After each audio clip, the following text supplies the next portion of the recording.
यीशु का लहू 2025 वर्ष पहले बहा दिया गया। The blood of Jesus Christ was shed 2025 years ago. जब किसी मनुष्य का लहू बहा दिया जाता है तो वो गिरता है और थोड़ी देर के बाद सूख जाता है।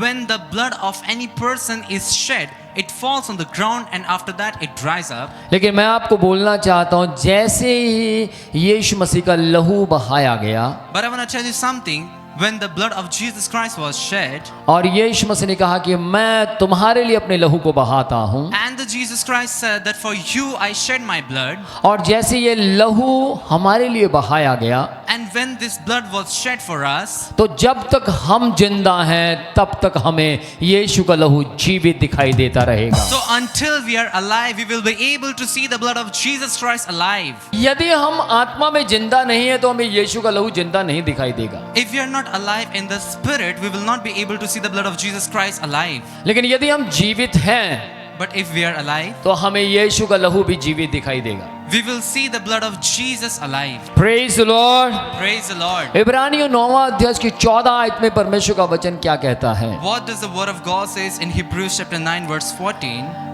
तुम्हारे विवेक को मरे हुए कामों से क्यों कर ना शुद्ध करेगा। लिखा है तो मसीह का लहू तुम्हारे मरे हुए कामों को क्यों करना वो शुद्ध करेगा। So the Bible word of God says that the blood of Jesus Christ will raise your conscious mind which was dead. वो शुद्ध करेगा ताकि तुम परमेश्वर की सेवा करो।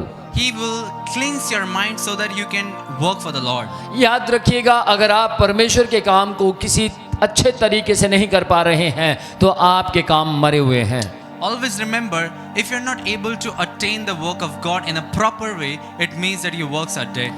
आपको अपने जीवन के अंदर इस बात को समझना है अच्छी रीति से कि अगर आपको कोई भी काम दिया जाता है और आप पूरी ईमानदारी से नहीं कर पाते हैं तो आपके काम मरे हुए हैं। You need to understand this, that if any work is given to you and you're not able to attain that work with properness, it means that your works are dead. अगर बार बार आपकी जगह पर किसी को खड़ा करना पड़ता है या कोई मिनिस्ट्री मजबूर हो जाती है तो मैं आपको बोलना चाहता हूँ, आप अपने काम को ईमानदारी से नहीं कर पा रहे हैं। If you're not able to have a continuation in your work and in your place someone is about to get standard, it means that you are not working properly.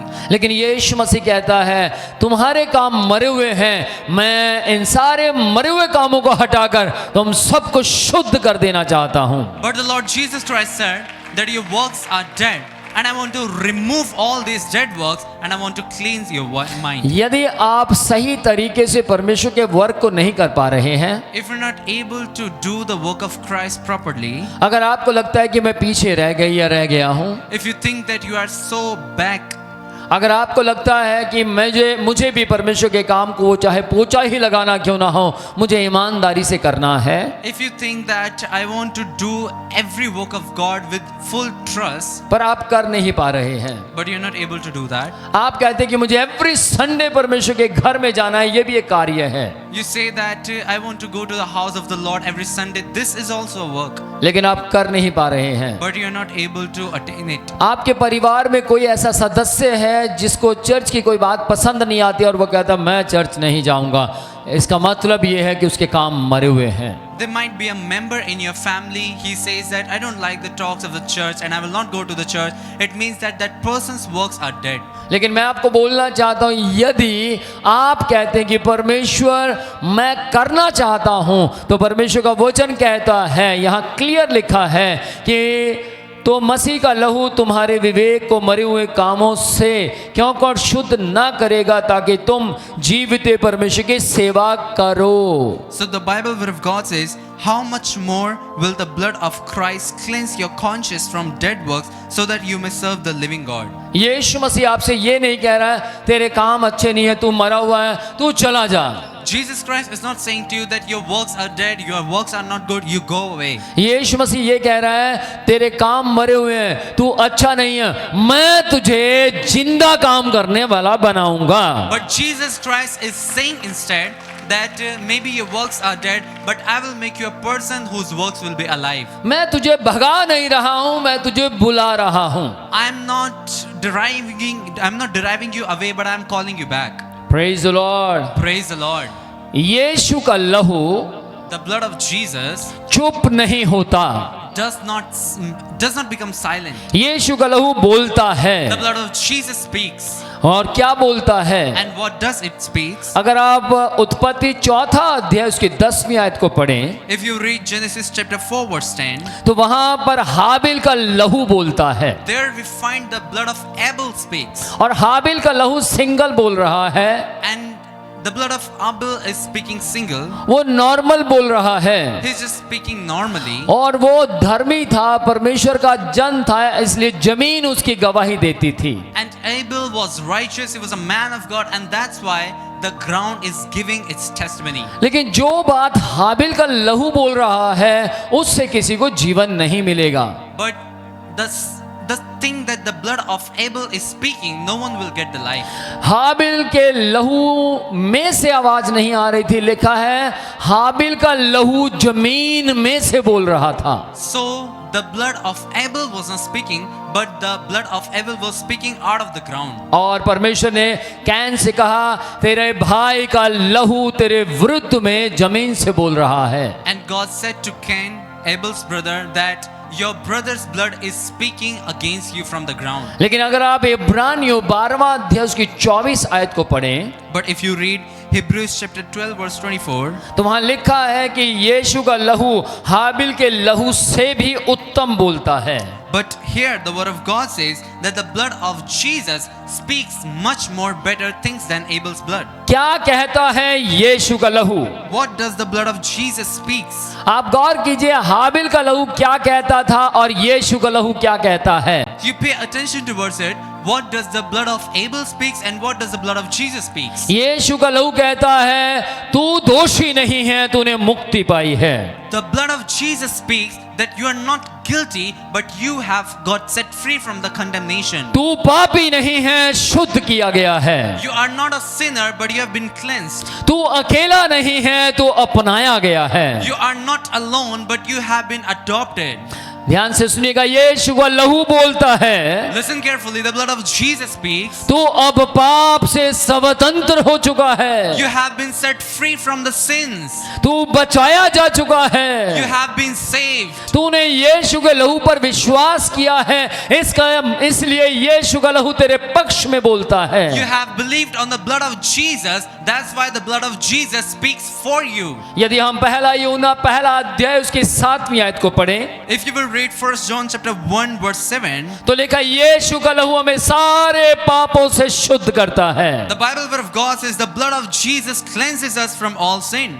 यीशु का लहू सिर्फ ढांकता नहीं है, The blood of Jesus does not just cover. यीशु का लहू सिर्फ हमें ढांपता नहीं है, बल्कि वो हमें सारे शैतान के अधिकार से बचा लेता है। The blood of Jesus does not just cover, but it sets us free from the sins. यीशु का लहू हमें सुरक्षा देता है। The blood of Jesus gives us protection. यीशु का लहू हमें शैतान के सारे बंधनों से आजाद करता The है। blood of Jesus sets us free from all the foundations of the devil. प्रकाशित वाक्य 12 अध्याय उसकी 11 आयत में परमेश्वर का वचन क्या कहता है? What does the word of God says in Revelation chapter 12 verse 11? उन्होंने मेमने के लहू के द्वारा उस पर जय पाई है। God's word says they overcame him by the blood of the lamb. आपने और मैंने मेमना यानी यीशु मसीह के लहू के द्वारा शैतान पर और शैतान के बंधनों पर आजादी पाई है। You and I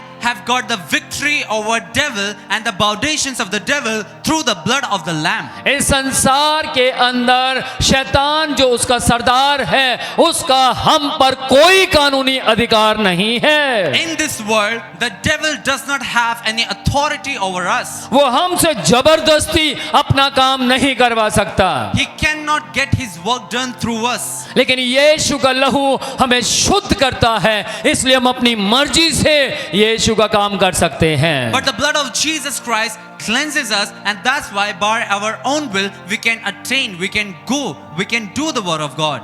जब तुम यीशु के लहू पर विश्वास करते हो When you believe on the blood of Jesus, तो यीशु का लहू आपको शैतान के सारे कानून से आजाद कर देता है। then the blood of Jesus sets you free from all the foundations of the devil. शैतान आपके ऊपर कानून बनाना चाहता है। So the devil wants to put legal authorities over you. शैतान बीमारी के जरिए आप पर कब्जा करना चाहता है। The devil wants to have attention over you through the diseases. आप कभी देखिए कोई बीमार हो जाता है तो सबसे पहले प्रार्थना नहीं कर पाता। You see, anyhow a person becomes ill, he falls in disease, he is unable to pray anymore. मैंने एक व्यक्ति को देखा I saw a person और वो व्यक्ति बीमार हो गया and he fell ill, और जिस दिन बीमार हुआ उस दिन सैटरडे था, and when he fell ill it was Saturday, अगले दिन संडे था next day was Sunday, और उसको पूरे परिवार ने कहा भाई तू चर्च में मत जा, तू बीमार है। and the whole family said to him that don't go to the church because you are not well. पर उसने कहा कि नहीं, मैं यीशु के लहू में शैतान के सारे कानूनों से छुड़ाया गया हूँ। But he said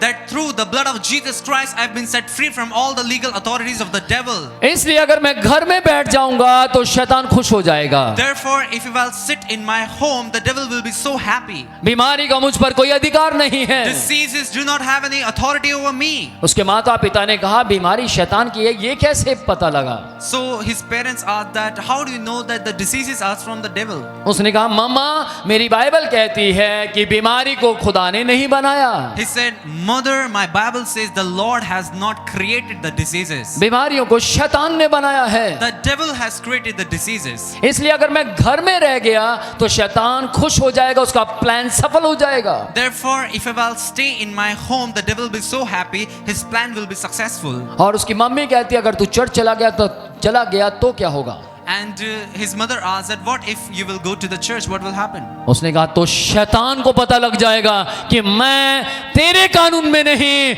मैं परमेश्वर के ग्रेस में चलता हूँ।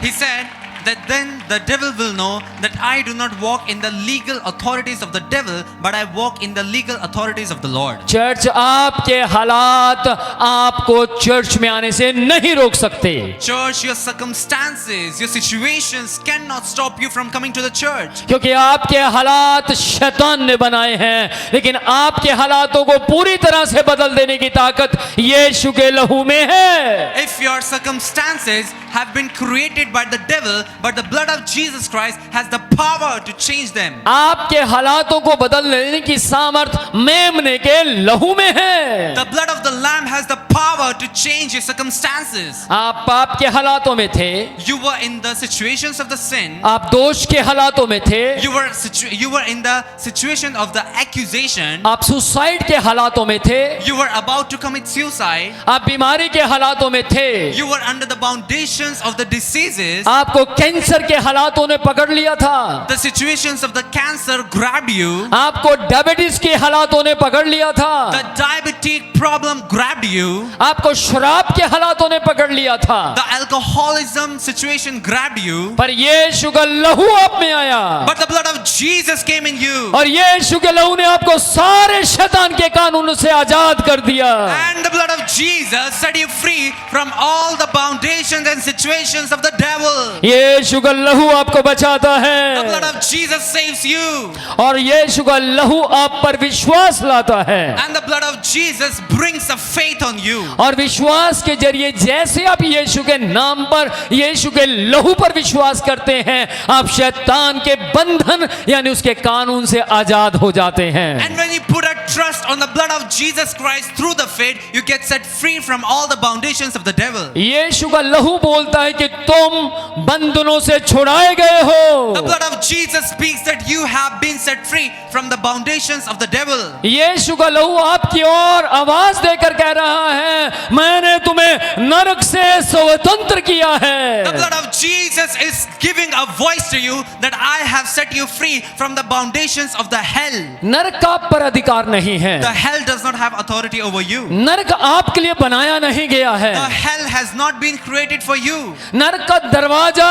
नरक के आंगन, नरक की सीढ़ियां आपके लिए नहीं बनाई गई। The place hell, the door of the hell, all its places is not made for you. नरक आपके लिए नहीं है। The hell is not for you. ये मैं नहीं कह रहा, बेशकीमती, हम्बल और नम्र यीशु का लहू कह रहा है। It is not me who is saying this, but precious and humble blood of Jesus Christ is saying this. मुझे पूरा विश्वास है कि आप में से बहुत से लोग जो आत्मिक हैं वो फील कर रहे हैं यीशु का लहू मुझसे बात कर रहा है। I am full of faith that all the people among you who are spiritual, you know this, that the blood of Jesus Christ is speaking to you.